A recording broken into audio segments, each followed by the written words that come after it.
बातें ऐसी बताई हैं जिसको सुन के ऐसा लगता है कि आज लोग जिस मृग मारीचिका की ओर जा रहे हैं। अजय जी, आपने जो छोटी सी बात बताई है उसको मैं थोड़ा सा और जानना चाहूंगी, फिर मैं अपनी बात को रखूंगी। मैं चाहूंगी कि आपने जो कुछ भी बोला है, आपका शायद म्यूट हो गया है, आप उसे ओपन करिए। तो मुझे लगता है कि आपकी जो छोटी सी बात थी वो अभी तक लोगों को यहाँ तक नहीं छू गई है, जो कि यहाँ तक छूना बहुत जरूरी है। कि लोगों को संतुष्टि नहीं है, लगता है अपने आप से संतुष्टि नहीं हो रही है, जो मुझे लग रहा है। जी, बहुत अच्छी बात कर रहे हैं। देखिए, कई बार क्या होता है कि जिन एथिकल वैल्यूज को, जिस नीति शास्त्र को हम पढ़ते हैं, जिस धर्म शास्त्र को हम पढ़ते हैं, जिस समाज शास्त्र को हम पढ़ते हैं, हम केवल उसे पढ़ते हैं। जब उसे गुनते हैं, जब जीवन में उसको क्रियान्वित करते हैं, अप्लाई करते हैं, तो वहां पता चलता है कि एक नीति शास्त्र को अपने जीवन में अप्लाई करने के बाद में आपकी मनोदशा कितनी उच्चतम स्वरूप में स्थापित हुई। अब प्रश्न उठता है कि जब आप बाह्य तौर पर चीजों को लेने का प्रयास करेंगे तो आपके मुखाग्र बिंदु से वो चीजें प्रस्तुत तो हो जाएंगी, लेकिन एक बहुत गहरी बात है कि समाज तक आप जो कुछ भी कहने का, समझाने का प्रयास कर रहे हैं, वो तभी उसका प्रभाव या उससे प्रेरणा प्राप्त हो पाती है जब वो आपके जीवन में हो। तो केवल हो क्या रहा है कि पांडित्यपूर्ण प्रदर्शन के कारण हम किसी भी क्षेत्र में, मैं एक छोटा सा उदाहरण आपको लेके देना चाहता हूं कि मान लीजिए कि किसी इंसान ने पढ़ाई लिखाई करके स्वयं को स्थापित कर लिया, उसने शोध कार्य किया, उसके रिसर्च पेपर छपे और उसने काफी अखबारों में लिखा, मैगजीन में लिखा, ठीक है, बहुत अच्छी फाइल बना दी, कई फाइलें उसके पास में हो गई हैं। लेकिन अगर वो ये दावा करे कि जब तक मैं जिंदा हूं ये फाइल ही बनाता रहूंगा, सारे अखबार में छपता ही रहूंगा, हिंदुस्तान का या विश्व का कोई अखबार नहीं है जिसमें मैं रोज आऊं या रोज मैं मैगजीन में छपूं या जर्नल्स में छपूं, तो ये इतनी खतरनाक स्थिति है कि इसका जो फायदा है वो समाज के वो लोग उठाते हैं जो कभी भी आपके सामने प्रकट नहीं होते। उदाहरण के लिए 2 साल में आपने देखा होगा कि ऑनलाइन अपराध इतनी तेजी से बढ़े हैं और उस अपराध में सबसे बड़ी घटना है छपास, अर्थात हर आदमी 50 रुपए 100 रुपए दे के अपने आप को छापने की कंडीशन, रोज एक नई पत्रिका ऑनलाइन लॉन्च हो जाती है। अब उसके ऐसे आकर्षक नाम होते हैं और उसी पत्रिका में अब वो व्यक्ति अपने जीवन में किसी अखबार या छोटे अखबार या बड़े अखबार में उसने काम किया, अब वो जीवन के अंत में कहीं पहुंच गया, अब वो ढूंढता है कि एक बार मेरे को ISBN नंबर कहीं से प्राप्त हो जाए अपने संबंध में, तो वो ISBN नंबर वो प्राप्त कर लेता है और ISSN नंबर वो ले लेता है। तो ये दोनों की जो गठजोड़ वाली स्थिति है, वही जो छपास है वो 500 रुपए 800 रुपए 1000 रुपए में छपती रहती है और वो जो शोषक, जिसका शोषण किया जा रहा है, वो सोचता है कि शायद मैं 50 रुपए दे रहा हूं, उसको पता नहीं है भारत में कभी भी तिथि त्योहार, यहाँ की एक परंपरा है कि हम अपने जो लोग बीत चुका है, जो अतीत है, अर्थात जन्म दिवस, जन्म जयंती और पुण्यतिथि मनाने का इतना हमें शौक है कि हम पूरे जीवन हम क्या कर रहे हैं, बचपन से जीवन के अंत तक इसी में अपने आप को खत्म कर रहे हैं और इसी में 2 लाइन 4 लाइन लिख के 200-400 रुपए एक लालच दिया जाता है कि अभी आपको इसी में जुड़े रहिए, अभी आपको नई चीज मिलेगी। और पता चला कि उस समूह में उस अखबार का प्रतिदिन प्रकाशन किया जाता है, नाम होता है संस्कार मूल्य, और प्रकाशित किया जाता है वो चीजें जो संस्कार और उससे कोई उसका संबंध या सरोकार नहीं है। अगर आपने प्रतिक्रिया के स्वरूप इसका उत्तर दे भी दिया तो सिवाय आपको अपमान और दुख झेलने के अलावा कोई विकल्प नहीं है, क्योंकि उसको पता है कि एक मनुष्य अगर ऐसा आया है तो उसको बाहर निकाल दिया जाए। और जितना भी हिंदुस्तान में प्रसिद्धि का भूत है उसके कारण जीवन पर्यंत, अब देखिए, आम के आम और गुठली के दाम, एक जर्नल्स को, एक पत्रिका, एक मैगजीन, एक PDF बनाने के लिए 100 रुपए 70 रुपए 80 रुपए 90 रुपए ले लिए गए और ये श्रृंखला पूरे साल भर चल रही है। एक PDF जब बन जाता है एक हफ्ते में, क्योंकि कोई ना कोई पुण्यतिथि और जन्म जयंती है, तो हिंदुस्तान में जो भावनात्मक शोषण की स्थिति है उसमें जो प्रसिद्धि का भूत है वो इतना समा जाता है कि उस इंसान को पता ही नहीं चलता है कि जीवन पर्यंत एक शोषक हमारे जीवन में हमको दुख देने के लिए उत्पन्न हो गया है और वो अपनी छपास को पूरा करने के लिए जीवन पर्यंत उनको धन देता है और धन देता ही रहता है। और वो लोग लेखक से तो ले ही रहे हैं और उसका हार्ड बाउंड छाप के, माने आम के आम और गुठली के दाम। ऐसी स्थिति देश से बन गई है, इस पर कोई अंकुश नहीं है। और ये छपास की जो प्रसिद्धि की भूत की बीमारी है, इसका फायदा उठा के ऐसे लोग फल फूल रहे हैं। कहीं से उन्होंने ये नंबर जुगाड़ लिए हैं और उस जुगाड़ करके ये शो करते हैं कि 500 साझा संकलन, 1000 साझा संकलन। तो उनसे पूछा जाए कि 1 लाख साझा संकलन के बाद आप शरीर छोड़ देंगे, इस दुनिया से आपके दिमाग में साझा संकलन छापने का भूत निकल जाएगा। ये दावा कर रहे हैं कि हम लेखक को स्थापित कर रहे हैं, वो स्थापित नहीं कर रहे हैं, वो स्वयं को स्थापित कर रहे हैं। लेकिन शोषण, शोषक और शोषित के बीच में ये जो एक बहुत बड़ा दावानल है, वो इतना बिखर चुका है कि हर आदमी शोषण करवा के बहुत खुश है, और यही खुशी उसके माथे पर एक प्रसिद्धि का भूत बन के नाच रही है। जी बिल्कुल सही बोला आपने, छपास से बोला। मैंने तो आज देखा है, इतने यूट्यूब है जो कि पता नहीं कौन सा ज्ञान दे रहे हैं और कौन सा ज्ञान हम ले रहे हैं। मैं एक बात सच बताऊंगी, जब सबसे पहले मुझे अपनी सच बात बताने में कोई दिक्कत नहीं है, क्योंकि मैं सत्य की ओर रहना चाहती हूँ। मेरा जब पहली बार दैनिक भास्कर में नाम छपा, निश्चित है जब नाम छपता है तो बड़ी खुशी होती है। ये खुशी ऐसी होती है जो कि हमें इतना ज्यादा खुश करती है कि हम उसके बीच घूमने लगते हैं। ये जो आपने बताया राउंडिंग टू राउंडिंग एक तरह से चलने लगता है। फिर आदमी सोचता है दूसरे अखबार में, तीसरे अखबार में, मतलब उसे ये भूत जो सवार होता है, मुझे भी हुआ था। फिर कुछ लोग होते हैं, मैं कुछ लोग इसलिए बोलूंगी, वहां आत्म संयम होना चाहिए, खुद के बारे में सोचना चाहिए, हम ढूंढ कहाँ रहे हैं, कर क्या रहे हैं, मुझे क्यों ऐसा कर रहे हैं। अगर वो थोड़ी देर के लिए अपने विचारों को यहाँ रोकता है और खुद के बारे में सोचता है, तो निश्चित उसे सही उत्तर मिलता है। और उसके बाद मुझे सही उत्तर मिला कि ये एक ऐसा फील्ड है जहां से हम सुख शांति सब खो सकते हैं, और ये एक ऐसा दलदल है जहां हम धंसते जाएंगे। तो मैंने आज तक कोई टीवी चैनल को ऐसा नहीं कहा कि मैं पैसा दे के आऊंगी, किसी अखबार को नहीं कहा, क्योंकि ये मेरा खुद का कमिटमेंट था। यह कमिटमेंट अगर व्यक्ति अपने आप से करे, किसी संस्था में आपको सम्मान मिल रहा है, तो आप निश्चित है दोस्तों वहां पे मत जाइए, क्योंकि ये संस्था का सम्मान नहीं है, आपका सम्मान नहीं है, संस्था का सम्मान है। रुपए का सम्मान हो रहा है, आज आपका सम्मान नहीं हो रहा। आप रगमारीचिका में ढूंढ रहे हैं अपने आप को। आप अपना सर्टिफिकेट खुद देने की कोशिश करिए, ना परिवार से लीजिए।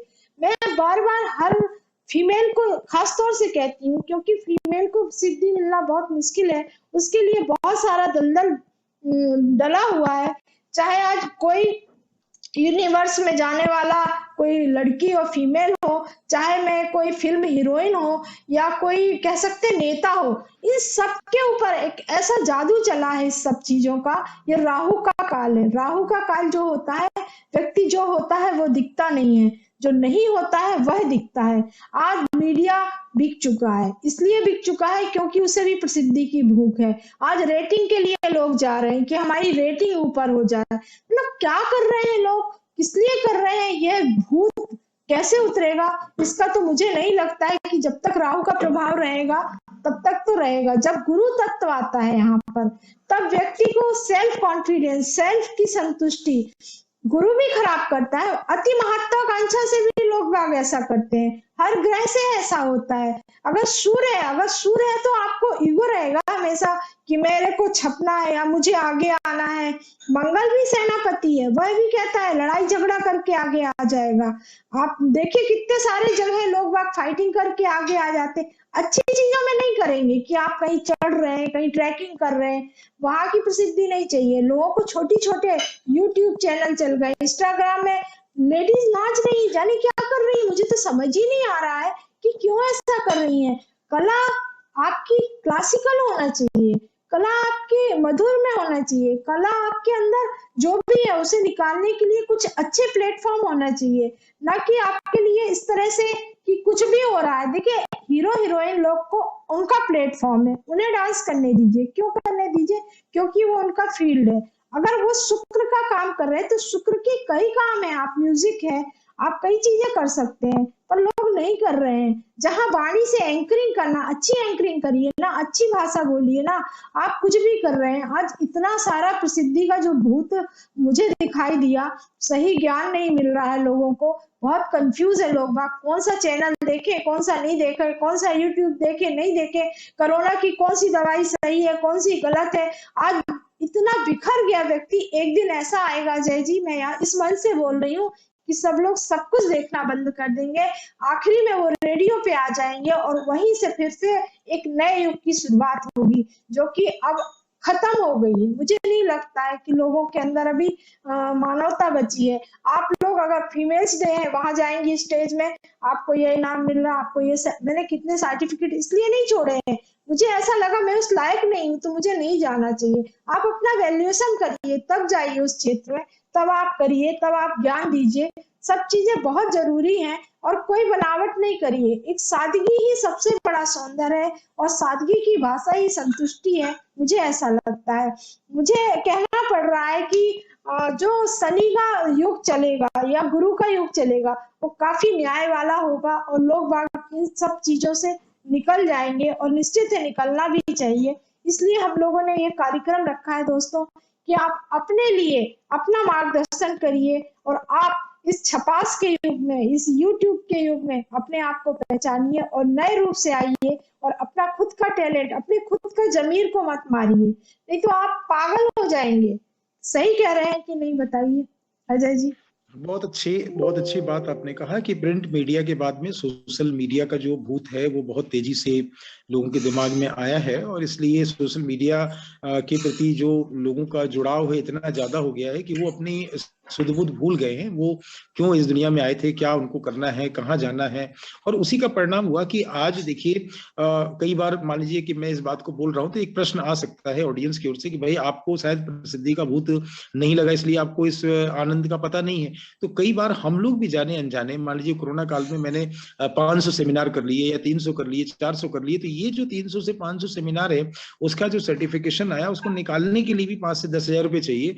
अब बताइए मैं उसको निकाल लेता हूँ और कलर्ड में अपनी फाइल में रख लेता हूँ और अपने माथे पर रख को उसके पूरे देश में दिखाने जाता हूँ, तो उससे मैं क्या प्राप्त करूंगा? हाँ ठीक है, जानकारी के तौर पर जो आप जोड़ रहे थे उस विषय से संबंधित आपने चीजों को जानने और समझने का प्रयास किया, लेकिन एक जो सूचना है वो जब हमारे जीवन में रूपांतरित होती है तो वो सूचनाओं के पुतले बन के हम न जिए, और उसका पुतला बनने का एक समय होता है। और आप उसको देख लीजिए करके 5-6 महीने का टाइम रख लीजिए कि 6 महीने में मुझे जानकारी के पुतले बन के जीना है, और 6 महीने के बाद में चेंज करिए। मैं ये नहीं कहता, आप मनुष्य हैं और आपको लगेगा कि कोई हमको ज्ञान दे रहा है, या मैं भी ये बात कह रहा हूँ, बहन जी बात कह रही तो वो बोलेंगे कि आपको भी तो प्रसिद्धि का भूत है, आप लोग ये सब कार्यक्रम कर रहे हैं। तो हम लोग किसी कार्यक्रम के द्वारा किसी सत्य बात को बताने की बात कर रहे हैं और उस सत्य तक पहुंचकर एक योगदान समाज में दे रहे हैं कि जो हमारी नई पीढ़ी है, जो हमारे लोग अपना सारा समय एक ही काम में सोशल मीडिया से जुड़े हुए हैं और कई बार वो बहुत कुछ खो दे रहे हैं। सबको पता है कि व्यक्तिगत रूप से इंसान समाप्त हो गया है, मोबाइल के दबाव ने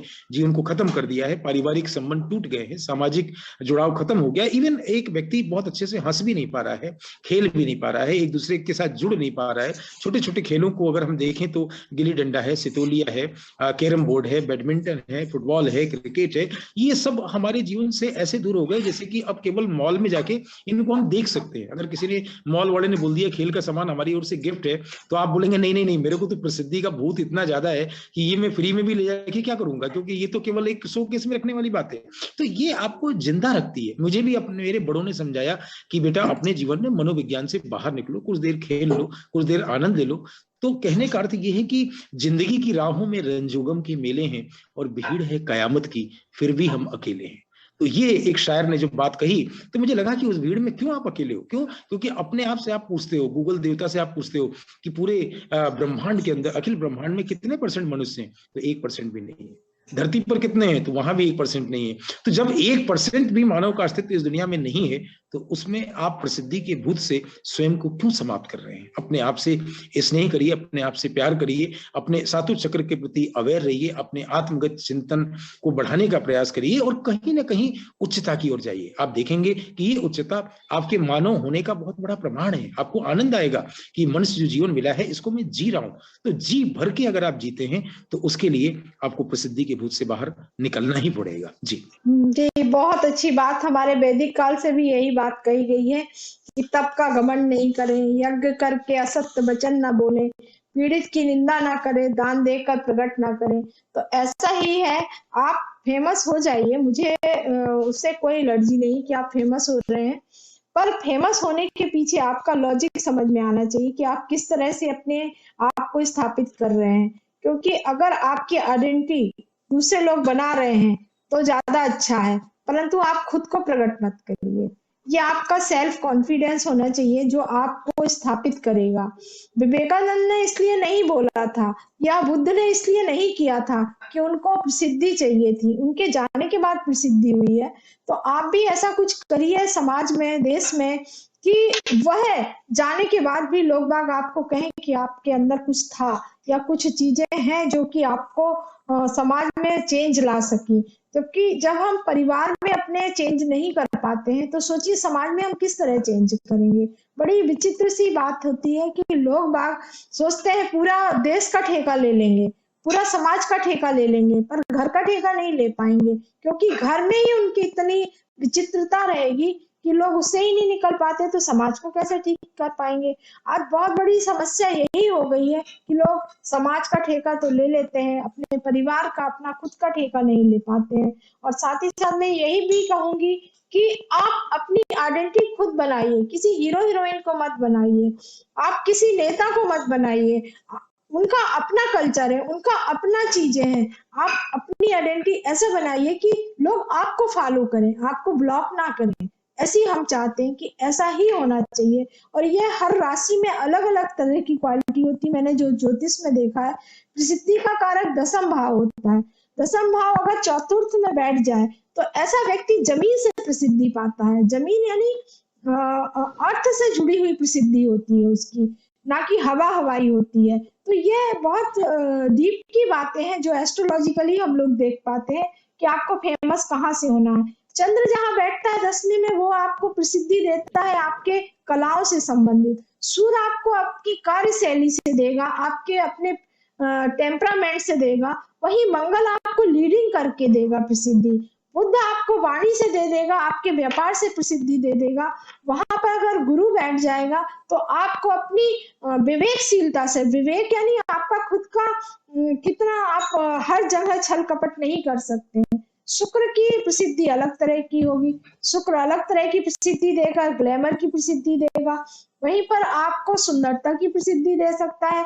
अगर वहां शनि बैठा है तो आप समाज में कितने एफर्ट्स डाल रहे हैं, कितने कार्य कर रहे हैं जो अच्छे होंगे, उसकी प्रसिद्धि देगा। राहु यहाँ छल कपट करके प्रसिद्धि देगा, इसलिए नेता की कुंडली में 10वां राहु होता है, वही नेता छल कपट से अपने आप को स्थापित कर पाता है।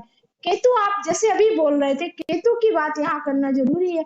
केतु भीड़ में भी अकेला है, अपने आप को अकेला समझेगा और वो अपने आप को वहां अपने को प्रसिद्ध समझेगा, क्योंकि उसकी पताका तभी लहराती है जब वह खुद के अंदर अपनी प्रसिद्धि ढूंढ लेता है। तो इसीलिए केतु को मोक्ष का कारक कहा गया है, इसीलिए उसकी प्रसिद्धि होती है, क्योंकि वह अपने आप को ढूंढ लेता है और वही मोक्ष मिलता है।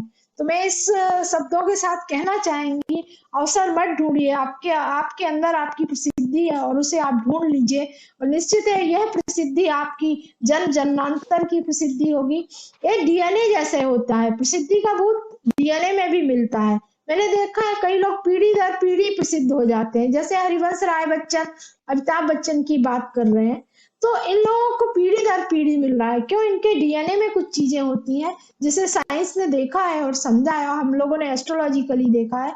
ये शनि की प्रसिद्धि होती है जो कर्मों से मिलती है। तो अजय जी, जहाँ ग्रह हमें प्रसिद्धि देते हैं, परंतु वह किस तरह की प्रसिद्धि है वह समझें, साथ ही साथ हम समझें कि उसकी प्रसिद्धि के पीछे लॉजिक क्या है। किताब लिखना और चोरी करके किसी के टेक्स्ट को चुरा के लिख लेना, ये राहु का काम होता है, बुद्ध का काम नहीं होता है। क्रिएशन का काम बुद्ध करता है। तो आप अपने क्रिएशन को मेंटेन करिए और आप तब प्रसिद्ध होइए। तो मैं आखिरी में आपसे यही कहूंगी कि इस प्रसिद्धि के भूत से भगवान करे सब लोग निकल आए। और मैं चाहूंगी कि जो कुछ समाज में हो रहा है वह इस प्रसिद्धि के भूत से निकल के हो और व्यक्ति अपने को पहचान पाए। आपके अंतिम शब्द में मैं जानना चाहूंगी इस चीज को। बहुत अच्छी बात आपने कही और बहुत क्लियर भी कर दिया आपने दर्शकों के लिए कि एक बार अपनी शारीरिक और मानसिक शक्तियों का अध्ययन करें, अपनी मूलभूत प्रवृत्तियों को देखें और अपनी आत्मगत साधना के पक्ष को देखें कि आप दीर्घकालीन समय तक कौन सा कार्य कर पाएंगे जिसमें आपका मन लगता है, और उसका भी एक सीमा बनाइए कि इसके बाद उससे आपको मुक्त होना है, क्योंकि यही मुक्ति जीवन की उच्चता है जो हमें बड़े बुजुर्गों के द्वारा या हमारे संत और ऋषि मुनियों के द्वारा कही भी गई है, और उसे हमें बात समझना भी चाहिए चाहिए कि मोको कहाँ ढूंढे रे बंदे मैं तो तेरे पास में। जी, जी। बहुत अच्छी बात आपने कही है कि हम लोग इस चीज़ से हमेशा निकल ही नहीं पाए आज तक, और मुझे लगता है कि आज जो चीज़ हो रहा है वो इस बार का जो अंक है वो 6 का अंक है, शुक्र का अंक है। मैं इसलिए न्यूमरोलॉजी के अनुसार बताऊँगी। निश्चित है सबके अंदर ये रहेगा कि मुझे आज फेमस होना है और आज मुझे फेमस होना है। इसमें बस बच्चों का शोषण ना हो जाए ये ध्यान रखिएगा, क्योंकि आज जो नए बच्चे हैं जिनकी हम लोग बहुत चिंता कर रहे हैं, वह बच्चे आज छोटे-छोटे वीडियो में दिखाई देते हैं, जो कि जानते भी नहीं है शब्दों का अर्थ, और वो इस तरह के वीडियोस बना के डाल रहे हैं। उनके लिए माता-पिता को अवेयर होना चाहिए, उनकी आइडेंटिटी खो रहे हैं वो लोग। साथ ही साथ मैं ये कहूँगी कि वो उनका टैलेंट भी खो रहे हैं। ये वीडियो में टैलेंट नहीं होता है, वो कुछ लोगों में होता है जो कि क्रिएटिव होते हैं। बच्चों को पढ़ने दीजिए, उनका क्रिएशन खुद निकल के आएगा। तभी आप लोग को लगेगा कि मैं माँ-बाप हूँ। नहीं तो आप मत भूल जाइए, अगर बच्चा बार-बार फिर मोबाइल में यही काम करता है, तो फिर आप परेशान क्यों हो रहे हो? मत होइए परेशान। शुरू में तो आपने यही सब दिया ना कि आप ऐसा करिए, आप चैट करिए, आप ये करिए, फिर क्यों परेशान हैं? आप नए मोबाइल तो आप ही दे रहे हैं ना, कोई और नहीं दे रहा है। इसलिए मैं कहना चाहूँगी कि बच्चों को किस एज में मोबाइल देना है, कब ज़रूरत है। ठीक है, आज ऑनलाइन पढ़ाई हो रही तो आप वॉच करिए ना बच्चे को कि आपने बच्चे को जब दिया है मोबाइल तो उस समय कितनी पढ़ाई कर रहा है, किसके बाद वो क्या कर रहा है उस मोबाइल में। तो आज बहुत सारे लोग आप जैसे काउंसलर को ढूँढ रहे हैं कि हमारा बच्चा सुन नहीं रहा है, पूरे समय मोबाइल में है। भाई मोबाइल तो आपने दिया है ना, प्लेटफ़ॉर्म तो आपने दिया है, हमने थोड़ी ना दिया है। तो आपने दिया है तो आप इससे निकलो ना, क्योंकि उस बच्चे को पता चल गया है कि आज जो सोशल नेटवर्क है उसमें हम कहाँ पे हैं। वो आज एफबी में इतने छोटे-छोटे बच्चे फ्रेंड रिक्वेस्ट भेज रहे हैं। भाई किस लिए भेज रहे हैं ये भी नहीं समझ में आ रहा है। क्योंकि यहाँ पर ये बात है कि आज बालिका को लेकर हमारी मध्य प्रदेश सरकार इतना सारा यौन शोषण ना हो, ये ना हो। अरे पहले आप ये सब जो इस तरह के यूट्यूब है उनको बैन करिए ना, उसे तो बैन करना नहीं है आप लोगों को। और आपको बस ये करना है कि इस तरह का रायता फैला दें और ये बालिका शोषण के लिए इस बच्ची जिसे पता नहीं है उस बच्ची को भी पता चल जाए कि अब उसको कैसे बचना है। तो सोचिए आप कि अपने यहाँ इतनी चीजों को छिपा के किस चीज को रखा गया था, उसको इस तरह से बाहर लाया जा रहा है। मुझे ये नहीं है कि वो ट्रेनिंग प्रोग्राम रोक दिया जाए, मुझे ये है कि सबसे पहले जो काम होना चाहिए वो नहीं हो रहा कि मीडिया को ही ब्लॉक करो ना। इस तरह के जो यूट्यूब आ रहे हैं, जिस तरह के सेक्स के संबंधित बच्चे देख रहे हैं, उसको ब्लॉक नहीं करेंगे, उसके लिए कोई नियम नहीं है, उसके लिए कोई कानून नहीं बना आज तक। मुझे बार-बार कहना पड़ रहा है कि इसमें मीडिया वाले भी आगे आए और इसको रोक लगाएं, तभी ये काम हमारा हो पाएगा। और ये जो हो रहा है, मैं अपनी पीड़ा को इसलिए बोल रही हूँ, मुझे कहते हुए बहुत दुख हो रहा है कि ये इस तरह के अलग से काम होना चाहिए जो कि आज तक नहीं हो पाए हैं। अजय जी थोड़ा सा इस पे चर्चा करके बंद करती हूँ। बहुत अच्छी बात आपने कही कि निश्चित रूप से सामाजिक तौर पर, प्रशासनिक तौर पर जब कोई कदम उठाया जाता है तो उसका प्रभाव भी पड़ता है और उससे समाज प्रेरणा भी लेता है। और हमें इस बात का बहुत गहराई से मूल्यांकन करना पड़ेगा कि प्रसिद्धि का भूत, इसका मतलब ये नहीं है कि इंसान समाप्त हो जाए, और यही हो रहा है। वो इंसान अपने आप को गिरवी रख के, मतलब उसको पता ही नहीं है कि एक बच्चा, एक बच्ची किस तरह से समाज में उन लोगों के द्वारा जो इस सोशल मीडिया के माध्यम से उनको खरीदने और बेचने का कार्य कर रहे हैं, चाहे वह उनकी बौद्धिक संपदा के माध्यम से हो या उनकी क्षमताओं को लेके है, और उनको केवल प्रसिद्धि का भूत हाईलाइट कर दिया जाता है। बाकी वो बहुत तेजी से बहुत ज्यादा उससे कमाने की स्थिति में स्वयं को पाते हैं। तो कहीं ना कहीं अपने को इस बात के लिए बचाना होगा प्रसिद्धि के भूत में से कि हम को कोई समाज का व्यक्ति बेच ना पाए। तो अपने को बेचने और खरीदने की स्थिति से हम बाहर करें और एक बार आत्मावलोकन करें कि जीवन क्या है। जीवन बहुत बड़ा है, जीवन के प्रति एक दृष्टि विकसित करें, और यही हमारी जो दृष्टि विकसित होगी वह हमें स्वयं को मानव बनने में, संवेदनशील बनने में और मनुष्यता के पायदान पर